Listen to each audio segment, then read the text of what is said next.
एक समय की बात है, जूनागढ़ नामक राज्य में राजा भैरव सिंह का राज्य था। महारानी तारा भी एक योद्धा थी। वह भी राज्य के लिए अपना पूरा योगदान देती थी। हर रोज की तरह आज भी राजा ने जन सुनवाई के लिए दरबार लगाया था। सब लोग दरबार में उपस्थित हो गए। महारानी तारा भी 8 साल के नन्हे राजकुमार के साथ दरबार में उपस्थित हो गई। राजा बोले, सभी लोग अपने अपने समस्याएं रख सकते हैं। तभी मंत्री बोले, सभी एक एक करके अपनी समस्याएं बताइए। तभी गांव के कुछ लोग एक साथ खड़े हुए और उनमें से एक व्यक्ति रतन बोला, महाराज, हम सभी की अलग अलग समस्याएं नहीं हैं, बल्कि सभी की 2 ही समस्याएं हैं। फिर मंत्री जी बोले, देखो, हमारे पास इतना समय नहीं है, पहेलियां मत बुझाओ और जल्दी से अपनी बात रखो। फिर रतन बोला, क्षमा कीजिए मंत्री जी, परंतु हमारे पास खाने के लिए पर्याप्त भोजन नहीं है और आधा पेट भूखा सोकर भी हमें भेड़िया का डर रहता है। भेड़िया रोजाना किसी न किसी को मारता ही जा रहा है।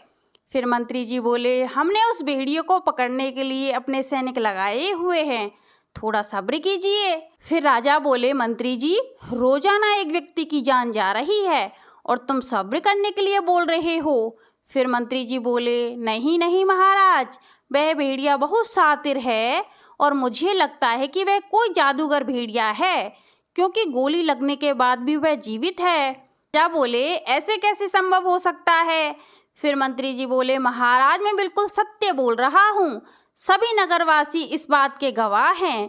भेड़िए के घायल हो जाने के बाद भी वह अभी तक जिंदा है। फिर राजा बोले, तुम्हें जितने भी सिपाहियों की जरूरत हो ले जा सकते हो, लेकिन 2 दिन के अंदर मुझे वह भेड़िया चाहिए। मैं सभी के भोजन की व्यवस्था जल्द ही कर दूंगा। सभी लोग एक उम्मीद के साथ वहां से लौट गए। महाराजा भैरव सिंह अपनी राजगद्दी पर चुपचाप बैठ गए। तभी महारानी तारा भी वहां आ गई। फिर महारानी तारा बोली, मैं भी राज्य की स्थिति से बहुत दुखी हूँ महाराज, लेकिन हमें इसका कोई ना कोई रास्ता तो निकालना ही होगा। फिर राजा बोले, यूं ही सोचते रहने से कुछ नहीं होगा महारानी, और जनता भूख से तड़प तड़प कर मर जाएगी। फिर महारानी बोली, महाराज, हम इसके लिए क्या कर सकते हैं? फिर राजा बोले, जब से पड़ोसी राज्य के राजा ने हम पर हमला किया है ना, तब से सब कुछ खत्म होता जा रहा है। उसने सब कुछ लूट लिया हमारा। हमारे पास इतना धन भी नहीं है कि हम पूरे नगर के लिए अनाज खरीद सकें। फिर महारानी बोली, मैं गुरुदेव के पास मंदिर में जा रही हूँ। मुझे पूर्ण विश्वास है कि गुरुदेव कोई ना कोई रास्ता जरूर निकालेंगे। फिर महारानी तारा राजकुमार वैभव के साथ अपने महल के अंदर बने हुए मंदिर में गई। दोनों ने गुरुदेव को प्रणाम किया। महारानी बोली, गुरुदेव, मैं बहुत चिंतित हूँ। फिर गुरुदेव बोले, महारानी, मैं जानता हूँ तुम्हारी इस चिंता का हल भी तुम्हारे पास ही है। फिर महारानी बोली, लेकिन कैसे गुरुदेव? फिर गुरुदेव बोले, कुछ वर्ष पहले की घटना याद करो। तुम्हारे हाथ में ये अंगूठी कैसी है और कहाँ से मिली? कुछ वर्ष पहले हुई घटना को याद करके महारानी बोली, गुरुदेव, मुझे याद आ गया, मुझे सब कुछ याद आ गया, लेकिन क्या सच में ऐसा है? इतने वर्षों पहले का श्राप मुझे अब तक परेशान कर रहा है। फिर गुरुदेव बोले, मैं जानता हूँ सब कुछ तुमसे अनजाने में हुआ, लेकिन श्राप का असर तो पड़ता है। बाकी ईश्वर के अलावा कोई भी श्राप को दूर नहीं कर सकता। महारानी बोली, गुरुदेव, मेरी यह अंगूठी पूरे राज्य को बर्बाद कर सकती है, लेकिन मैं इसे अपने हाथ से कैसे उतार सकती हूँ, आप ही बताइए। फिर गुरुदेव बोले, महारानी, तुमको इस अंगूठी को हाथ से उतारना ही होगा। फिर महारानी बोली, इस अंगूठी में किसी की जान है गुरुदेव, ये जानते हुए भी मैं ये खून कैसे कर सकती हूँ? फिर गुरुदेव बोले, महारानी, आपने स्वयं इस राज्य की भलाई के लिए लंबी लड़ाई लड़ी है। आपने न जाने कितने बार तलवार उठाई है। फिर महारानी बोली, तलवार उठाना और अंगूठी उतारने में काफी अंतर है गुरुदेव। फिर गुरुदेव बोले, एक तरफ पूरा राज्य है और एक तरफ एक व्यक्ति है। अब आपकी इच्छा है, आप यहाँ किसको बचाना चाहती हो? फिर महारानी तारा की आंखों में आंसू आ गए। महारानी ने वैभव का हाथ पकड़ा और अपने कक्ष की ओर जाने लगी। फिर राजकुमार बोला, माँ, आप रोजाना भूल जाती हो कि इस समय हम कहाँ जाते हैं। फिर महारानी बोली, ओह हाँ, मुझे याद ही नहीं रहा। ठीक है, चलते हैं। फिर महारानी ने 2 सिपाहियों से कहा। महारानी बोली, भंडार गृह में जितना भी सामान उपस्थित है वह सारा रख लीजिए और औषधियाँ भी रख लीजिए। फिर महारानी तारा आखिरकार अनाज के बचे हुए दाने लेकर जनता के बीच पहुंच गई और सभी को थोड़ा थोड़ा दे दिया। फिर नन्हे राजकुमार वैभव ने भी बीमारियों की औषधि और कुछ लोगों के घावों पर राजकुमार ने अपने नन्हे हाथों से मरहम भी लगाया। यह देखकर सबकी आंखें भर आई। फिर जनता बोली, महारानी जी, जैसा भी समय हो, लेकिन इस समय भी आप हमारे साथ हो। खुद के लिए भी कुछ ना बचाकर आप हमारे लिए ले आई हो। फिर महारानी बोली, ईश्वर जल्द ही सब कुछ ठीक कर देंगे। बहुत जल्दी राज्य से अकाल खत्म हो जाएगा। जनता में से एक व्यक्ति बोला, ऐसी बातें तो केवल उम्मीद दिला सकती हैं। बाकी हम सबको आप पर पूरा भरोसा है, आप सभी का पेट जरूर भरेंगी। फिर महारानी बोली, मुझे आज रात तक का समय दीजिए, मैं वादा करती हूँ कि कल से कोई नहीं मरेगा। फिर महारानी राजकुमार को लेकर वापस महल चली गई और राजा के पास जाकर फूट फूट कर रोने लगी। महाराज बोले, हमारे पास कोई रास्ता भी नहीं है, अब तुमको यह अंगूठी उतारनी ही होगी। फिर महारानी बोली, हाँ, मैं कल यह अंगूठी उतार दूंगी। फिर महाराज और महारानी दोनों राज्य महल की छत पर खामोश खड़े हुए थे। दोनों की आंखें नम थीं। तभी उन्हें किसी के चीखने की आवाज़ सुनाई दी। सभी नगरवासी इधर उधर भाग रहे थे क्योंकि भेड़िए ने फिर से हमला कर दिया था। चारों तरफ चीख पुकार मची हुई थी। महाराज बोले, आज मैं स्वयं इस भेड़िए से लड़ने जा रहा हूँ।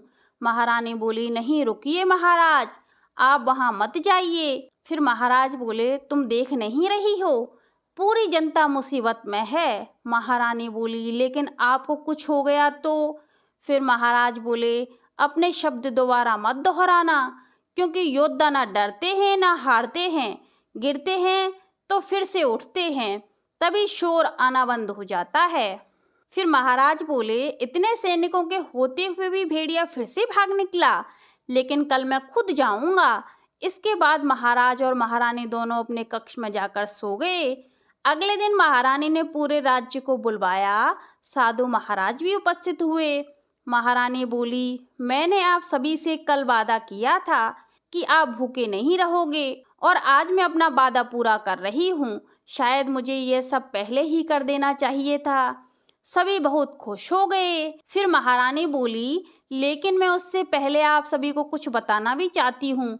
मेरे पास एक जादुई अंगूठी है। अगर मैं इस जादुई अंगूठी को गुफा के दरवाजे पर लगे हुए ताले से छुआ दूंगी तो गुफा का दरवाजा खुल जाएगा और वहाँ बहुत सारा धन और अनाज मिल जाएगा। इससे राज्य का अकाल भी खुद समाप्त हो जाएगा, पूरा राज्य खुशहाल हो जाएगा और वह भेड़िया भी फिर कभी नहीं आएगा। सभी लोग खुशी से झूमने लगे।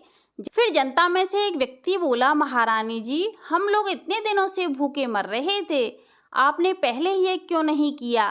खैर छोड़िए, अभी भी ज़्यादा समय नहीं बीता है।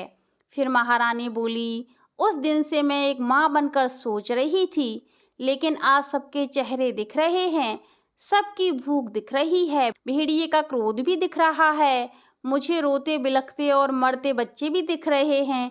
आज मैं उन सभी माँओं के बारे में सोचकर कह रही हूँ। फिर जनता में से एक व्यक्ति बोला, हम समझ नहीं रहे हैं महारानी जी। फिर महारानी बोली, राजकुमार वैभव की जान ही इस अंगूठी में है। राजकुमार वैभव ही भेड़िया हैं, लेकिन इसमें राजकुमार का कोई भी दोष नहीं है, सारा दोष मेरा है। राजकुमार वैभव तो जानते भी नहीं है कि भेड़िया है क्या। मुझे बरसों पहले एक श्राप मिला था। यह बात सुनकर सभी लोग हैरान रह गए।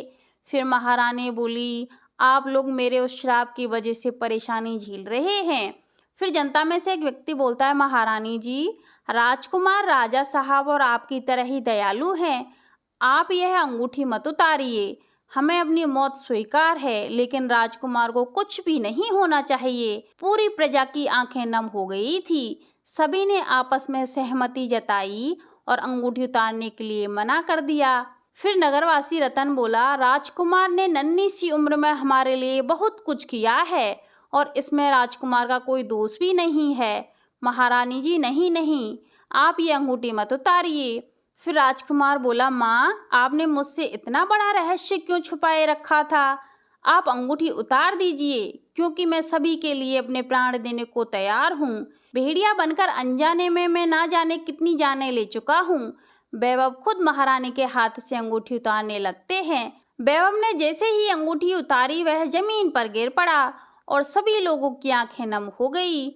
महारानी रोते हुए बोली, कैसी अभागिन माँ हूँ मैं, जो अपने ही बच्चे की जान ले ली मैंने। फिर सभी लोग मौन अवस्था में चुप खड़े हुए थे, लेकिन गुरुदेव के चेहरे पर मुस्कान नजर आ रही थी। फिर महारानी बोली, गुरुदेव आपकी मुस्कान प्रजा के दृष्टिकोण जैसी नहीं है। राजघराने के इस वंश के अंत होने पर आप खुश हो रहे हैं। फिर गुरुदेव बोले, क्षमा कीजिए महारानी जी, आप स्वयं ही देख लीजिए, सब प्रभु की इच्छा है। तभी बहुत तेज बारिश और तूफान आ गए। सभी लोग बारिश में भीगने लगे। बारिश की बूंदों से वैभव भी जीवित हो गया, जिसके बाद सब लोग हैरान भी हो गए और खुशी से सब ईश्वर का धन्यवाद करने लगे। फिर महारानी बोली, वैभव मेरे पुत्र तुम ठीक हो, तुम बिल्कुल ठीक हो गए। फिर महारानी बोली, हे ईश्वर तेरा बहुत बहुत धन्यवाद। फिर गुरुदेव बोले, तुम्हारी सत्य निष्ठा, दयालुता और ईमानदारी से ईश्वर बहुत प्रसन्न है। तुम्हारा श्राप भी खत्म हो गया है। फिर बारिश के आने से अकाल और सूखा की समस्या भी समाप्त हो गई और फसल भी पहले जैसी अच्छी होने लगी। कुछ ही दिनों में सब कुछ अच्छा हो गया। फिर महारानी बोली, वैभव अब तुम साधारण व्यक्ति हो। राजकुमार बोला, हाँ माँ, और जन सेवा ही मेरा एकमात्र धर्म है।